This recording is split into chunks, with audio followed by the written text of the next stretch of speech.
Olá, bem-vindos à 10ª aula do nosso curso. A gente vai continuar tratando de alguns assuntos que começamos na aula passada, especialmente com a relação filogenética entre as diferentes linhagens de plantas terrestres. E nessa última aula nós vimos um pouco sobre a relação entre os principais grupos, briófitas, as samambaias, licófitas, gimnospermas e angiospermas, com um foco mais nas relações das briófitas para esses outros demais grupos. Hoje nós vamos começar a tratar, então, das relações filogenéticas e evolução das traqueófitas, um grupo de plantas que inclui as licófitas, as samambaias e, como nós vamos ver, também as gimnospermas e as angiospermas. Daqui a gente vai dar um enfoque maior nessas linhagens que são as samambaias e as licófitas. Muito bem, então só resgatando o que a gente viu na última aula, né? A gente tem esse cladograma aqui que expressa as relações entre as plantas terrestres e um dos principais focos que a gente deu na aula passada era sobre a relação das briófitas para as demais angiospermas, que são as poliosporangiófitas. Nós vamos ver o que quer dizer esse nome daqui a pouco. Então, nesse cladograma, né, eu estou apresentando um contexto em que as briófitas formam um grupo monofilético, como tem indicado alguns estudos mais recentes. Isso ainda está em debate, vamos ver como é que isso vai acontecer.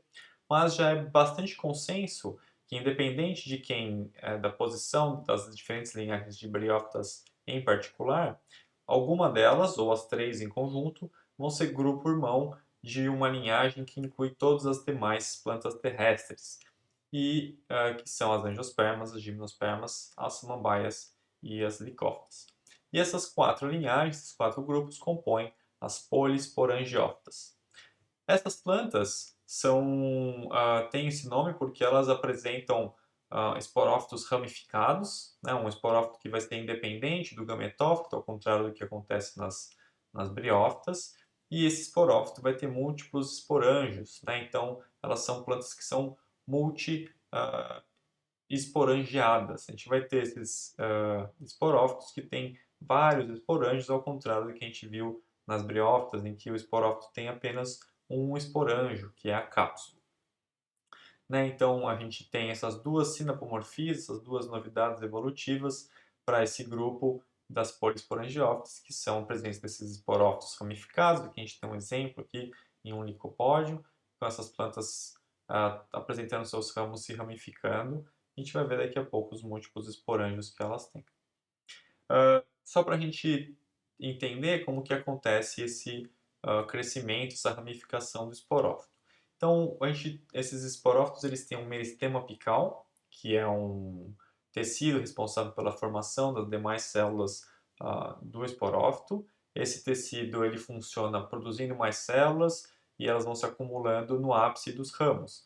Né? Então, aqui a gente no ápice dos ramos tem esses tecidos vão acumulando células, alongando a planta. Né? Então, o meristema apical é o meristema que é responsável pelo crescimento e alongamento das plantas, pelo crescimento primário delas, e vai se contrapor ao crescimento secundário, que a gente já viu, algumas linhagens que apresentam essa característica, e vamos estudar ele em particular na próxima aula, a evolução do crescimento secundário. No contexto aqui, as polisporangiófitas elas apresentam esse crescimento primário, que é originado a partir desse meristema apical, que pode se dividir dicotomicamente, dando origem a dois ramos, que vão se desenvolver mais ou menos de modo similar, né? Então vão ter tamanhos diferentes, depois podem se dividir no ápice novamente, formando estruturas que são bifurcadas. Ou esse meristema pode se dividir também em duas metades, mas uma delas vai formar um ramo dominante. Né? Então, nesse primeiro contexto que eu apresentei, a gente tem uma ramificação dicotômica, e aqui o que a gente chama de ramificação pseudo-monopodial. Ela é pseudo-monopodial porque não é de fato monopodial. No crescimento monopodial, a gente não tem a divisão do meristema apical em duas partes. Ele vai sempre crescer e as ramificações vão se dar a partir do esporófito, vão se dar a partir de meristemas axilares. Tá? Então, no contexto da ramificação pseudo-monopodial, um dos ramos se formam dois ramos, a partir da divisão do meristema apical, mas apenas um deles vai se desenvolver bastante, dando a impressão de que existe um meristema apical único, que é o que a gente vê na maioria das angiospermas, por exemplo. Tá? Então aqui é um pouco diferente do que acontece nessas plantas. E para a gente entender a evolução aí das polisporangiófitas, é importante olhar não só os grupos viventes, mas também entender qual que é a diversidade desse clado em relação aos grupos fósseis. Né? Então aqui a gente tem uma árvore que apresenta a relação entre todas as polisporangiófitas. Notem as licófitas e as eufilófitas aqui. Esse grupo são dois grupos irmãos. A gente viu em aulas anteriores quem está dentro das eufilófitas, né? As samambaias, gimnospermas e angiospermas. Vamos ver isso com mais detalhe daqui a pouco, né? E a gente tem outros grupos aqui fósseis que vão estar relacionados a esses grupos viventes e todos eles apresentam esporófitos ramificados, como que se unem nesse grupo pela presença desses esporófitos ramificados. Então, um fóssil muito interessante no contexto dessas plantas é o Aglaophyton, que apresenta umas características que são bem marcantes no contexto da evolução dessa linhagem. Então essas plantas elas ocorreram há cerca de 400 milhões de anos atrás. Elas apresentavam esses esporófitos dicotômicos. Aqui é uma reconstrução do que seriam essas plantas fósseis. Então notem esses esporófitos que vão ser todos ramificados dicotomicamente e eles vão ter os esporângios terminais no ápice dos ramos, né? Então esses meristemas eventualmente vão dar origem aí a esporângios que vai promover a reprodução assexuada dessas plantas. Então notem aí, né, que pelo fato dessas plantas terem esses esporófitos que são ramificados e no ápice de cada ramo produzirem esporângios, elas recebem esse nome de polisporangiófitas, né? Tem muitos esporângios, são as plantas que têm muitos esporângios. Uma característica interessante de Aglaophyton é que essas plantas não apresentavam raízes, né? Então, similarmente às briófitas, esses esporófitos eles estavam presos aí, aderidos ao substrato por rizóides, né? Então, são estruturas que são essas sequências lineares de células que vão ser responsáveis principalmente pela fixação das plantas no substrato. Então essas plantas aqui, esses grupos fósseis, não apresentavam raízes, né? A gente vai ver depois que as raízes aparecem só mais para frente. Então, Aglaophyton ele é o grupo irmão de um outro clado que inclui, como eu disse, já as licófitas e eufilófitas, mas também alguns outros grupos fósseis, né? Especialmente aqui o gênero Rhynia, a gente vai ver daqui a pouco. E essas plantas compartilham todas a presença de traqueídeos e essas células que são especializadas aí de tecidos vasculares ou para sustentação, que dão o nome desse grupo de traqueófitas. Então as plantas que apresentam tecidos vasculares são essas, tá? Então a Aglaophyton, da mesma maneira que as briófitas, aí também não tinham tecido vascular diferenciado. Isso é uma novidade evolutiva para as licófitas e eufilófitas e para outros grupos fósseis, como as rhíneas. Notem que rhíneas elas são muito parecidas com os aglaufitos, então são essas plantas que têm ramificação dicotômica aqui. A gente tem a presença de rizóides, não de raízes. Elas vão ter esses esporângios no ápice dos ramos terminais, né? Mas elas apresentam aí um sistema especializado para a condução de água, tá? Que são esses traqueides. É um traqueide super particular, ele tem essa classificação aqui, tipo S esponjoso, então note que ele tem as células têm esse aspecto esponjoso, que não é muito similar com o que a gente vê nas plantas vasculares modernas, nas plantas vasculares viventes. E tem um protoxilema mesárquico, né? Então as primeiras células que são formadas no desenvolvimento desse xilema, desse tecido, vão ficar para o exterior, né? Então o protoxilema se forma na região mais externa desses feixes aqui, e aí as células seguintes, vão se diferenciar em xilema, vão se formar na região interna do tecido vascular. E aí, por fim, a gente chega aqui, né? Rhinia faz parte de um clado que vai ser irmão das traqueófitas que são viventes, ou seja, as licófitas e as eufilófitas. E esse grupo aí de plantas, que inclui essas duas linhagens que não são fósseis, que são viventes. Obviamente, a gente vai ter fósseis de Ophilophus, tem fósseis de Lycoptas, a gente vai ver alguns deles de alguns fósseis de Ophilophus na próxima aula. E essas plantas aí, elas estão unidas pela presença de raízes de fato, né? Então é aqui no ancestral de Lycoptas e Ophilophus que surgem as raízes verdadeiras, né? Então a gente não tinha raízes nessas plantas até esse momento na evolução delas. Ok, então vamos dar uma olhada em outras novidades evolutivas também das traqueófitas, tá? Que não são só apenas as raízes, mas também em algum contexto vão estar relacionados a ela. Em especial quando a gente olhar aqui a endoderme. Tá? Além disso, as traqueófitas viventes vão ter esses tecidos bem diferenciados, xilema, floema e o esclerênquima, e em particular esclerênquima e xilema associados à presença de lignina. Né? Na verdade, então, assim, lignina ela já está sendo herdada aí do ancestral comum, que incluía a rínia. Tá? Então, a lignina não é uma novidade evolutiva para as traqueófitas aqui, de fato, mas está sendo herdada desses ancestrais aí que já tinham tecidos para condução.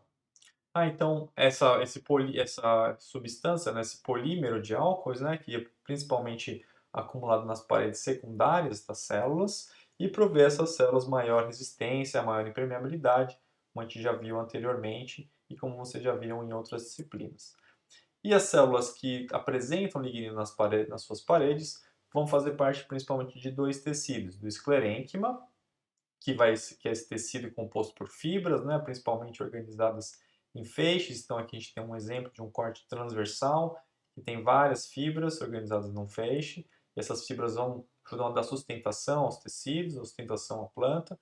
Aqui num corte longitudinal, essas fibras também super afinadas, bem densas, com bastante lignina. Né? Então aqui, esses pontinhos no meio dessas células é a única área que não tem parede celular. Tudo isso daqui é parede celular que se acumulou.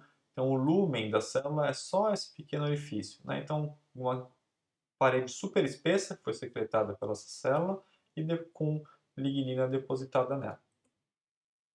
O esclerênquima também, um outro tipo de célula, que são esses esclereídes, que são células ramificadas. Né? Eles não estão dispersos em feixes como a gente vê as fibras. Né? Eles vão estar dispersos em diferentes partes do tecido, são formados meio que aleatoriamente ali. Os esclereídes tem um exemplo muito legal para você entender que células são esses, que eles estão presentes muito na pera, né? Então, quando você come uma pera, você sente aquela textura meio arenosa. Óbvio, varia um pouco com o tipo de pera que você vai comer, mas é bem comum ter uma textura arenosa quando a gente come uma pera. E isso aí são os esclereídes que são bem abundantes nesse fruto. E obviamente, né, então a gente vai ter a lignina compondo aí os tecidos do xilema, um tecido super importante no contexto das traqueófitas, que é esse tecido que vai ser formado principalmente pela presença de elementos de vaso, em linhagens que não são mais divergentes aí dentro das traqueófitas. A gente vai ver que esses elementos de vaso são restritos mais às angiospermas, né? E os traqueídeos também, que também vão ser responsáveis pela condução de água. E, obviamente, nesses grupos viventes de traqueófitas, a gente sempre vai ter o floema associado com o xilema. Tá? Muito provavelmente o floema já também existia em outros grupos de plantas de traqueófitas, em grupos fósseis, mas é um pouco mais difícil de entender a presença desses tecidos nas plantas, tá? Especialmente porque eles têm uma menor deposição bom, não tem deposição de lignina, né? As paredes são mais delgadas, então se fossilizam com um pouco mais de dificuldade. Temos dois tipos de células no floema, né? Os elementos tubucrivados também vão ser exclusivos a algumas linhagens de angiospermas. Não todas as angiospermas apresentam esse tipo celular. E, obviamente, esses tecidos vasculares vão estar organizados aí num cilindro vascular de maneira geral, né? Que é o estelo. O estelo pode ser de diferentes tipos, a gente vai ver daqui a pouco, mas isso aqui é um exemplo muito bom, né? Nessa micrografia a gente consegue ver uma matriz de parênquima aqui, que vai estar envolta por uma epiderme, e no centro o cilindro vascular, composto por xilema corado em vermelho e floema corado em azul, formando então essa estrutura aqui, esse cilindro vascular.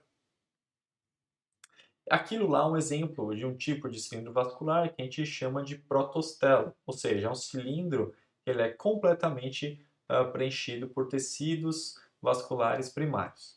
A gente pode ter diferentes tipos de cilindros vasculares, os outros dois são os sífonostelos, que são esses cilindros que vão ter um interior preenchido por parênquima, então a gente tem de fato um cilindro vazio, um cilindro oco, né?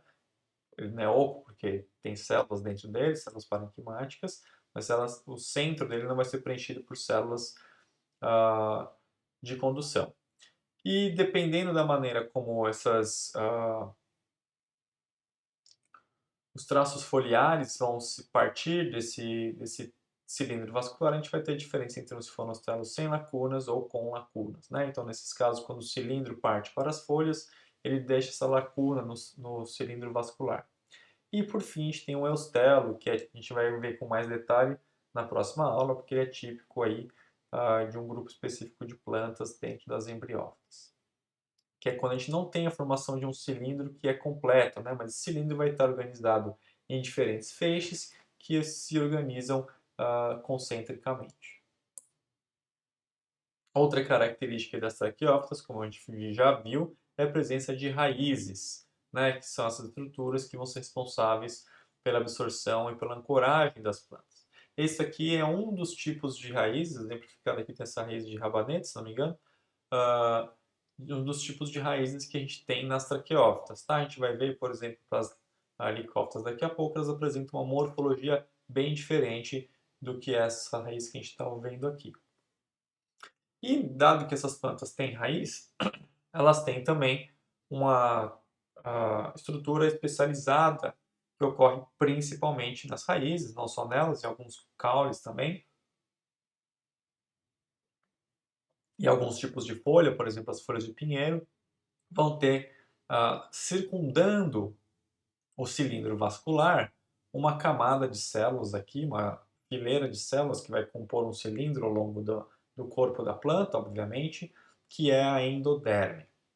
Né? Ela está presente principalmente nas raízes, porque ela tem um papel muito importante. A endoderme é essa camada de células que envolve o cilindro vascular e que vai ter a maior parte da parede celular composta por celulose, mas em pontos específicos, principalmente ao redor, formando uma malha das células. Então a gente está vendo aqui um corte transversal de uma célula, pegando essa região aqui, em que a gente tem uma trave aí, uma faixa de lignina sendo depositada nessas células, né? Essa lignina vai se depositar formando essa faixa ao redor da célula inteira. E ela tem um papel muito importante, que é de controlar a absorção de água através das raízes, né? Então as raízes vão estar ali fazendo esse papel de absorver água, e a água pode ir percorrer diferentes caminhos do ambiente externo para dentro do cilindro vascular. Pode ir através entre as células, vai percorrendo a lamela média aqui, o espaço entre as células até chegar na endoderme. Pode ir através das paredes celulares, né, dado que as paredes celulares são semipermeáveis, a água vai passando através das paredes celulares das células, ou então a água pode ir através do citoplasma das células, nessa via que a gente chama de transcelular.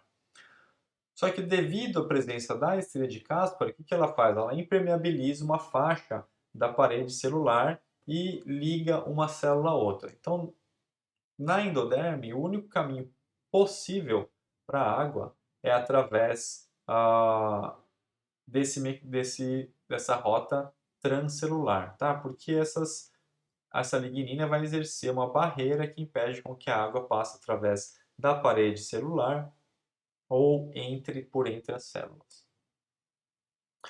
Muito bem, então, né, a gente já viu aqui essas sinapomorfias aí das traqueófitas, vamos olhar os grupos viventes que estão dentro dessas plantas, que são as licófitas e as leofilófitas.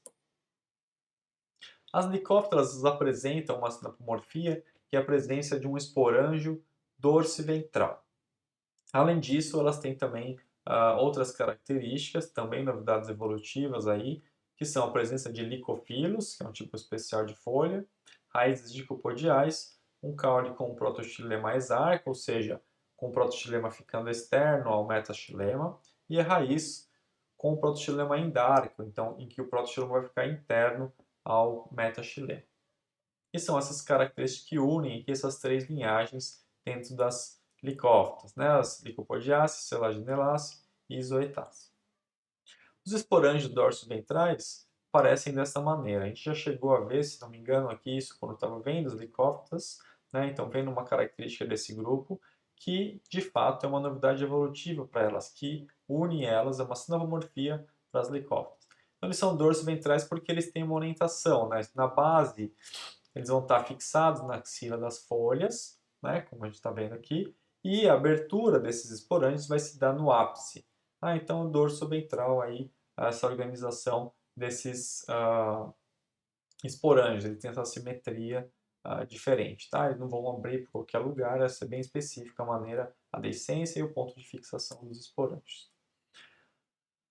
Como eu falei anteriormente, essas plantas também apresentam licofilos, que vão se contrapor às folhas que a gente observa nas eufilófitas, né? Então, os licofilos, eles têm, em primeiro lugar, uma única nervura, né, que vai partir do cilindro vascular sem deixar uma nervura nesse cilindro vascular. Então, a gente vai ter aqui um cilindro vascular do tipo protostelo, sem lacunas, e vai inervar essa folha, que tem o seu desenvolvimento garantido através da presença de um meristema basal. Tá? Então, a região de divisões celulares que vai promover o alongamento da folha nas licófitas está na base dessas folhas. Tá? Nas outras plantas com folhas, a gente não vai ver isso dessa maneira. A gente vai ver, esse meristema vai estar em diferentes regiões das folhas. E, obviamente, né, essa nervura aqui que eu comentei, ela vai ser única. A gente vai ver como que isso acontece depois das eufilófitas. Essa outra característica muito importante, né, que remete àquilo que eu falei antes que nem todas as raízes das traqueófitas são iguais, né? No caso das licófitas, dessa linhagem com três grupos, elas vão ter essas raízes que são dicopodiais, que vão refletir o crescimento dessas plantas que ainda é bifurcado, tá? Então, essas plantas herdam das polisporangiófitas o desenvolvimento dicotômico aí dos seus esporófitos. E essa característica se reflete também nas suas raízes, que são dicopodiais, ou seja, ramificadas, vão se crescendo, se desenvolvendo por ramificação do meristema apical das raízes. Como eu disse antes, né, essas plantas têm um estelo, um cilindro vascular que é do tipo protostelo, né, e a gente vai ter no caule o protoxilema sendo exarco, ou seja, estando no exterior. Isso aqui é muito fácil de ver, então a gente tem essas regiões de xilema aqui, né? Todas essas células maiores são de metaxilema e o protoxilema vai estar sempre nessas regiões que são voltadas para o exterior do cilindro vascular. Na raiz isso você vai estar disposto ao contrário, né? Então o protoxilema vai estar na região mais do córtex, enquanto o metaxilema vai estar na região mais medular do cilindro vascular. Legal, essas características todas estão presentes em todas as licófitas, mas a gente tem dentro aí desse grupo um segundo clado que é formado pelas famílias Selaginellacea e Zoetacea. E esse clado ele é marcado por duas sinapomorfias, a heterosporia e as folhas liguladas, que vão ter um formato específico, mas a heterosporia é claramente uma característica muito importante, muito interessante para essas plantas, né? Então a gente já viu que tanto as selaginelas quanto os isoetes, a gente não olhou a diversidade de isoetáceas, mas tem esse único gênero dentro dessa família. Essas plantas, essas duas famílias apresentam esporos dimórficos, né? Esporos que vão ser do tipo megásporo ou micrósporo. E esses esporos afetam o tipo de ciclo de vida dessas plantas, porque eles vão dar origem a gametófitos masculinos ou a gametófitos femininos, né? Os micrósporos dão origem a gametófitos femininos e os megásporos, os micrósporos dão origem aos gametófitos masculinos e os megásporos aos femininos. Muito bem, dentro das licófitas acontece uma coisa interessante também quando a gente olha para o registro fóssil. A gente teve dentro dessas plantas a formação de a origem de plantas que são super grandes, super desenvolvidas, né, com mais de 40 metros de altura. Essas plantas conseguiam atingir essa, esse tamanho, esse porte tão grande, porque elas conseguiam fazer crescer em espessura, né? Então, o crescimento secundário ocorreu no passado dentro das licófitas. A gente vai ver que crescimento secundário ocorre também nas lignófitas, que vão ser o alvo da nossa próxima aula. Então, super interessante o fato da gente ter essas licófitas bem grandes e de ter um crescimento secundário aqui que vai ser diferente do que a gente vai ver nas lignófitas. Essas plantas aqui são muito comuns aí quando você olha para essas reconstruções aí de paleoambiente, né? É bem comum te ver essas licófitas gigantescas aí nessas imagens que evocam aí a origem dos tetrápoda. Então a gente tem esse ambiente terrestre aí que vão estar cheio dessas plantas super altas com ramificações dicotômicas que são essas licófitas gigantes. E isso aí também é reflexo da grande diversidade das licófitas no passado, né? Então notem que essas plantas elas se originam aí na fronteira do Devoniano com o Siluriano. A gente tem diferentes linhagens de licófitas aí, mas as licopsidas, que são a principal linhagem, foram super abundantes no Carbonífero, no Permiano e duraram até o Triássico, o Jurássico, já menos com menor expressão. E a gente tem aí hoje elas sendo plantas bem remanescentes, principalmente quando a gente compara com outros grupos, como por exemplo aí as plantas com sementes, as demais e as eufilófitas, que são o alvo aí do restante da nossa aula, né? Então essas plantas têm as eufilófitas vão ter um esporângio terminal em ramos laterais, então isso é uma diferença muito interessante em relação às demais plantas terrestres, as demais poliesporangiófitas, na verdade, né? Porque ao invés de terem esses esporângios em todos os seus ramos terminais, as plantas vão conseguir produzir ramos laterais e aí nelas é que vão ser formados os esporângios. E esses ramos laterais vão ser produzidos através dessa ramificação que é pseudomonopodial, né? Então a gente vai ter os ápices os meristemas apicais se dividindo em dois, um desses ramos continua crescendo e o outro vai dar origem aí a ramos laterais que vão ser abundantes em esporângios. É isso que a gente está vendo aqui nesse grupo fóssil, em Psilophyton, tem as plantas crescendo, se bifurcando aqui nesse contexto pseudomonopodial, né? Então a gente tem como se fosse um eixo central que vai se ramificando lateralmente, mas isso é formado a partir da divisão do meristema apical. Mas esses eixos que são menores e que se não continuam o desenvolvimento da planta, é onde vão ser formados os esporângios, as bolsas aí cheias de esporos.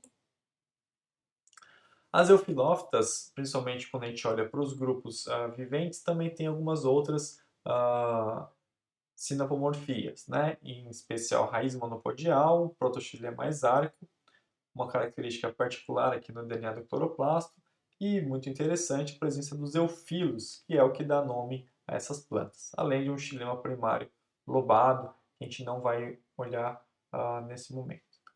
Então a raiz monopodial é uma raiz em que o ápice não se divide. Então tem essa diferença marcante entre as licófitas e as eufilófitas. As licófitas têm raízes dicopodiais, que se dividem em duas, que se bifurcam, e aqui nas eufilófitas as raízes são monopodiais. A ramificação delas não se dá a partir do meristema apical, né? A ramificação nas eufilófitas se dá a partir da emissão aqui de ramos laterais na região que não é mais absortiva e esses ramos têm uma origem dentro do próprio parênquima da raiz, tá? Eles não são produzidos pelo meristema apical da raiz. Então, essas raízes também vão ter o protoxilema exarco. Então, diferentemente das licófitas também, que tinham o protoxilema endarco, aqui nelas, então, a gente tem esse corte de raiz. Aqui a gente tem a endoderme, essa única camada de células com estrias de Caspari. Temos o metaxilema mais próximo aqui da região medular da planta, floema entremeando esses xilemas, e o protoxilema vai estar nessa região mais externa, ou seja, vai ser exarco. A gente diferencia por causa do tamanho das células, né? O protoxilema, de maneira geral, é menor e o metaxilema é maior. O cloroplasto dessas plantas, das eufilófitas, também registra a origem desse grupo através de uma inversão aqui de cerca de 30 mil pares de bases. Então a gente tem uma região de 30 mil pares de bases que, ao invés de estar no sentido definido do cloroplasto lá, está invertida. Então a posição dos genes, a posição relativa dos genes, está invertida em relação aos demais genes que estão aí no DNA do cloroplasto. Esse aqui é um exemplo de um DNA que é circular, nem todas as plantas têm cloroplasto com DNA circular, isso varia, e mesmo dentro das linhagens de plantas terrestres. Mas no caso aqui a gente tem essa inversão nesse DNA circular. Então, nas outras plantas, desses genes que estão nessa região, estariam nessa outro lado e vice-versa. E, obviamente, né, como elas são eufilófitas, essas plantas não poderiam deixar de ter eufilos ou megafilos, que são esse nome que remete ao tamanho das folhas dessas plantas, que, de maneira geral, nem sempre, é bem maior do que as folhas das licófitas. Os ciseofilos têm, apesar dessa variação de tamanho, que pode ser variável ou não, ele tem características muito particulares. A primeira delas é que o traço foliar deixa uma lacuna no estelo, né? Então a gente vai ter aqui a formação dessa lacuna de uma região sem tecido vascular, logo acima, imediatamente acima do traço foliar que parte para inervar a folha. Essa nervura aqui, ela vai se dividir na folha, né? Então a gente vai ter mais de uma nervura na folha. Essas outras nervuras se originam a partir da ramificação da nervura que partiu do cilindro vascular. E a gente não vai ter o desenvolvimento dessas folhas a partir do meristema basal. Elas se expandem a partir de meristemas apicais, que vão estar localizados no ápice das folhas, ou marginais, né? Então a folha, ao invés de se expandir a partir da base, como no caso dos eufilos, ela vai crescendo, expandindo o ápice ou as margens, né? Então as regiões mais basais ou mais centrais das folhas são as de tecido mais antigo ao longo do desenvolvimento delas. Então aqui, né, só mostrando um corte transversal, a gente tem uma epiderme, uma região de parênquima aqui do cilindro vascular e a região de tecidos condutores de fato, né, de xilema nesse cinza mais escuro, flema nesse cinza mais claro, e aqui a gente tem esse gap, né, essa lacuna que aparece porque o traço foliar se direcionou até a folha. E a origem dessas folhas, não é muito... não existe um consenso sobre a origem delas, mas se estima que elas são diferentes na sua própria origem dos licofilos, né? Então a gente teria a origem convergente dessas estruturas que são especializadas aí para realizar fotossíntese nos esporófitos, né? Então uma das origens, e uma que é uma das mais aceitas, é essa origem a teoria de Telome, em que a gente vai ter ramos que vão se sobrepor uns aos outros, então a gente vão se tornar planos e depois vão se expandir, né? Então o que acontece ao longo dos tempos em diferentes linhagens é que esses ramos que eram responsáveis por fazer a fotossíntese, eles passam a ter um padrão mais aplanado, né? Então, ao invés de serem ramos cilíndricos, como a gente via em Rinne, ali, eles começam a ter, são mais aplanados e são esses ramos laterais, e a partir do tempo, e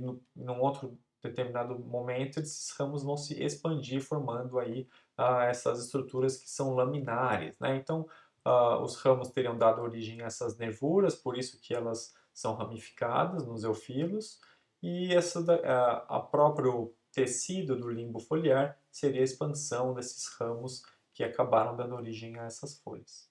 Isso aqui é uma das possíveis hipóteses, assim, a gente não tem um consenso de fato sobre qual é a origem dos zoofilos, mas é um tema bem interessante aí, especialmente dado que se tem essa ideia de que os zoofilos e os licofilos são totalmente independentes. E dentro das eufilófitas, então, né, a gente tem dois principais grupos, que são as samambaias, que vão ser grupo irmão das lignófitas, né? Então, notem que a gente tem licófitas aqui, sendo o grupo irmão desse clado que são as eufilófitas, e dentro de eufilófitas nós temos as polipodiopsidas, ou samambaias, que é grupo irmão das lignófitas, que a gente vai ver na próxima aula. Uma coisa interessante aqui de notar é que as licófitas e as eufilófitas, no passado, eram tratadas como um único grupo, né? As pteridófitas. E aí a gente entende hoje, a partir dos estudos de sistemática filogenética para essas plantas, a gente entende que as licófitas e as samambaias, na verdade, não estão tão relacionadas entre si.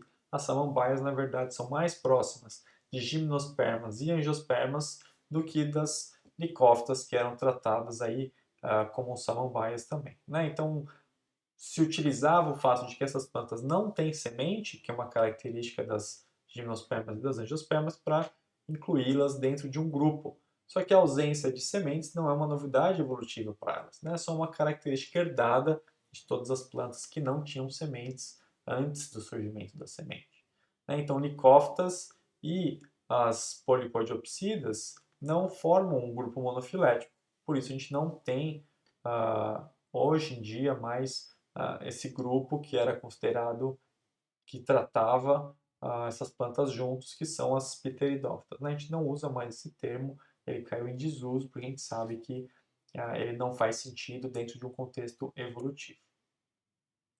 E olhando aí com mais detalhe dentro de polipodiopsida, né, a gente sabe ver que tem duas sinapomorfias morfológicas que unem aí todas essas linhagens de samambaias, que é a presença de um protoxilema mesarco e de um sifonostelo.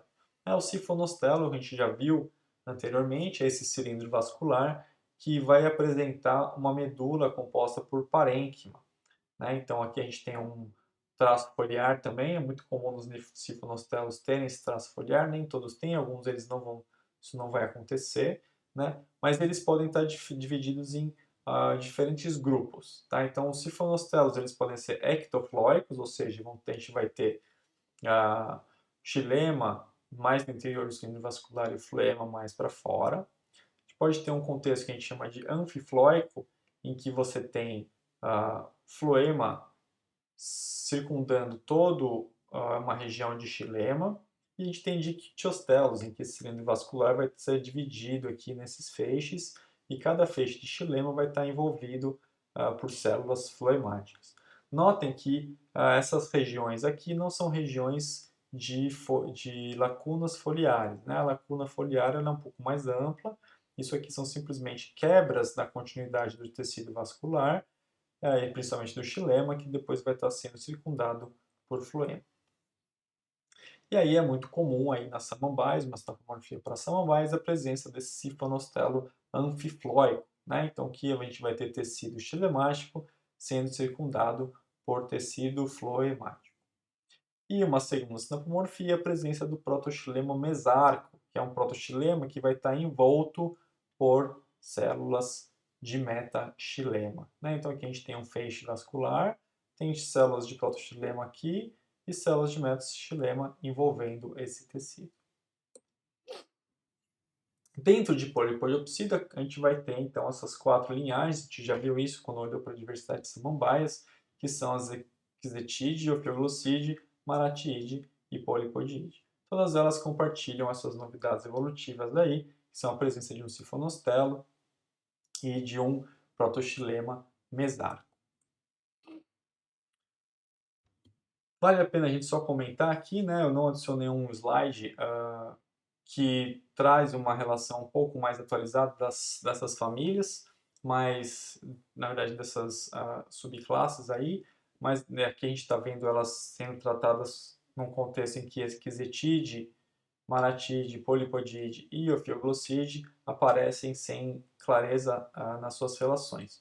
Hoje a gente sabe que Ixetide é grupo irmão no clado que inclui as outras três linhagens e que Maratídea é grupo irmão de Polipodide, né? E esse clado conjuntamente é grupo irmão de Ophioglosside.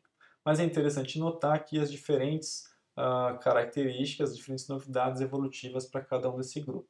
E em especial aqui o leptosporângio, né? A gente ouviu em detalhe essa estrutura aqui, que é típica dessas samambaias, das samambaias leptosporadas, e é uma novidade evolutiva para ela. E vale lembrar que as samambaias leptosporadas são o maior grupo de samambaias, né? Então mais de 80% das samambaias está dentro aqui das Polipodídeas. Essas plantas, né, então as samambaias, elas se diversificaram bastante no passado, aí, principalmente entre o Devoniano e o Jurássico, em diferentes momentos, e hoje a gente tem uma diversidade bem menor de samambaias do que já tivemos no passado. Bem interessante também que quando a gente olha para essas imagens de reconstrução assim, ambiental com dinossauros, geralmente está no fundo ali alguma samambaia. E por conta desse histórico aí no registro fóssil das samambaias, é muito comum a gente achar que essas linhagens de plantas são linhagens de plantas menos evoluídas, ou linhagens de plantas muito antigas, ou linhagens que são fósseis vivos, enquanto não é bem isso que acontece, né? Então a gente sabe hoje, ou pelo menos infere, que grande parte da diversificação das samambaias leptosporadas é recente. E mais recente, inclusive, do que os principais eventos de diversificação das plantas com flores. Então essa figura aqui está mostrando, então aqui embaixo a gente tem um cladograma que expressa as relações e as idades das linhagens de plantas com flor, né? Então isso aqui é um cladograma específico em que a gente tem os nós com idades absolutas, não idades relativas, foram datados com técnicas de datação molecular. E aqui em cima a árvore das samambaias leptosporadas. E a maior parte da diversificação das plantas com flores, as principais linhagens das plantas com flores, se dá aqui no início do Cretáceo, enquanto as principais linhagens e grande parte da diversidade das polipodíides se dá já no Cretáceo superior, ou seja, depois que as angiospermas já tinham se diversificado bastante. Isso dá para ver também nesses gráficos, né? Então, quando a gente olha para essas curvas de diversificação das angiospermas, tem dois cálculos para as angiospermas aqui, para duas linhagens, a gente vê que grande parte da diversificação das angiospermas ocorre antes da diversificação das samambaias leptosporadas, né? Então, aqui no Cretáceo superior, essas plantas estavam se diversificando bem depois das angiospermas. Então, isso mostra que essas plantas, apesar de elas possuírem alguns caracteres ancestrais, né? Então, por exemplo, não terem sementes, elas também têm muitas novidades evolutivas. Então, o leptosporângio, por exemplo, é aí uma característica que é exclusiva, bem típica aí, das polipodíides, né? Então, não evoluiu em nenhum outro grupo de plantas, né? Então, essas plantas, as samambaias, elas não são menos nem mais evoluídas que as angiospermas, que as gimnospermas ou que qualquer outro grupo de plantas. Elas têm a sua história evolutiva particular, a gente tem um registro fóssil amplo para elas. No passado, antes do surgimento das angiospermas, então essas linhagens surgiram antes, a linhagem aqui mais ancestral dessas plantas surgiu lá no Devoniano, como eu comentei, mas grande parte da diversidade atual dessas plantas surgiu muito depois de que as próprias angiospermas tivessem surgido. Então existem essas mudanças aí ao longo do tempo, né?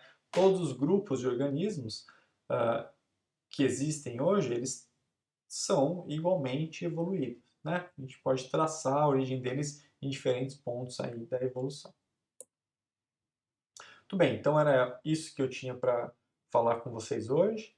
A gente vai, na próxima aula, continuar a ver o restante das plantas terrestres, né, focando principalmente nas plantas que são capazes de produzir madeira, e depois teremos a última aula do curso já focando então nas plantas com flor.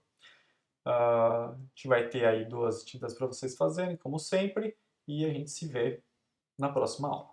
Até lá!